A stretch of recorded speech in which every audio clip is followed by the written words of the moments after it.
Greetings out there in YouTube land. This is Morris, man, and as always, I thank you guys for coming to my channel. I'm going to do an interesting video. I'm actually piggybacking off of Earl from the Max Proud channel. How you doing, Earl? One of my favorite channels. And he had a pretty interesting topic, and it read, "No, you can't play my bass." And then he proceeds to explain the title. And most musicians can relate to this. You really don't want nobody playing your stuff. You really don't, except your close friends and people that you can trust and know how to play. And definitely not strangers want to walk up and try to play your guitar. No, even if it's not a real expensive guitar, it's like some things are just personal. And it's like that's one of them. I don't want anybody handling my stuff and fumbling over it. And I agree with you, Earl. There's just some things that are kind of off limits because I would never ask anybody unless, again, a very close friend, hey, let me check that out. But I wouldn't do that to people that I'm not really close to, or definitely people I don't know. So I totally understand, because one of my pet peeves is this: I should never have to ask you to return my shit. I repeat, I should never have to ask you to return my shit. If I loaned it to you, you know you got it. Please bring it back in a timely manner. And still 2 weeks go by and I'm talking to you, seeing you, and you ain't mentioned, hey, where's my, oh, I'm sorry, I'll bring it. I don't like that.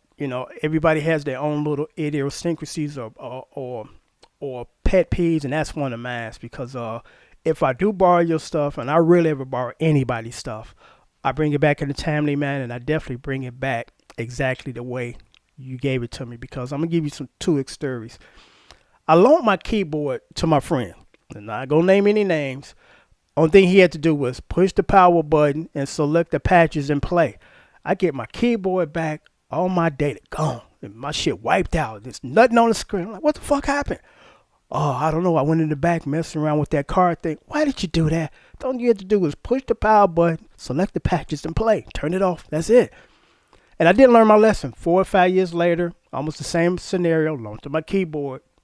Not only I got it back with no data, and I had an ink spot on it, blotch on it, where like a ink pen bled on top. I'm like, I'm done. No more borrowing stuff from nobody, to nobody, because you're supposed to treat people's stuff better than your own, as opposed to they treat your stuff like garbage. I remember when I was a teenager, I used to loan my records to my friend down. Well, I actually lived on the block, a couple houses down.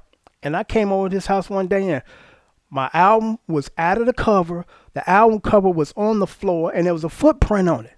And I'm like, come on, man. That's one of my pet peeves. I do not like it when you got to kind of prod people or prompt them to return stuff that you've given them. And I'm not a selfish person. I mean, my closest friends say, hey, you are the most generous dudes I know. And I am. But I just don't like that. I know everybody's brain does not operate exactly the same, but it's just kind of like common knowledge that, okay, I borrowed this.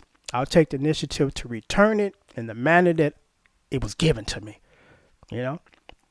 But I learned my lesson. There's just some people that you can't let borrow stuff. Because here's another story, and then I'm going to sign off. When I was in my when I was a teenager, I was, one of my girlfriends, or at the time girlfriend, don't want to imply that I had many at the one time, because I was never one of those player dudes. Don't want my tires cut or my sugar in my tank nonsense.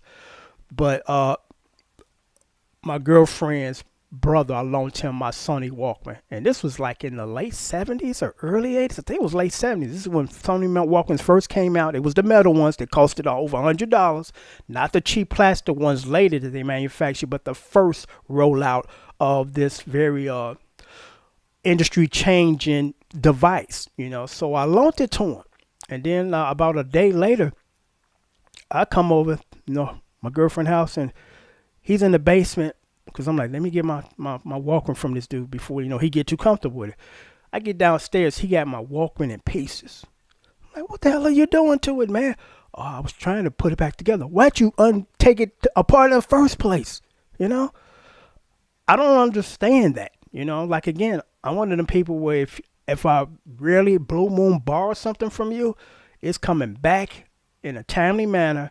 in the same condition that you got it. I do have friends that they keep their stuff in immaculate condition, and then I loan them stuff and come back just the way it is, and in the same way, vice versa. But you do have some friends that just the opposite. You gotta ask them for your stuff. Then when you get your stuff back, you know, I loaned one of the musicians I was in the band with many years ago my VH uh, tape of Al McKay, because that's rare to find now. Of him, showing you what he does and how we do it. I never got it back. Never got it back. Till next time, take care. Thanks for watching.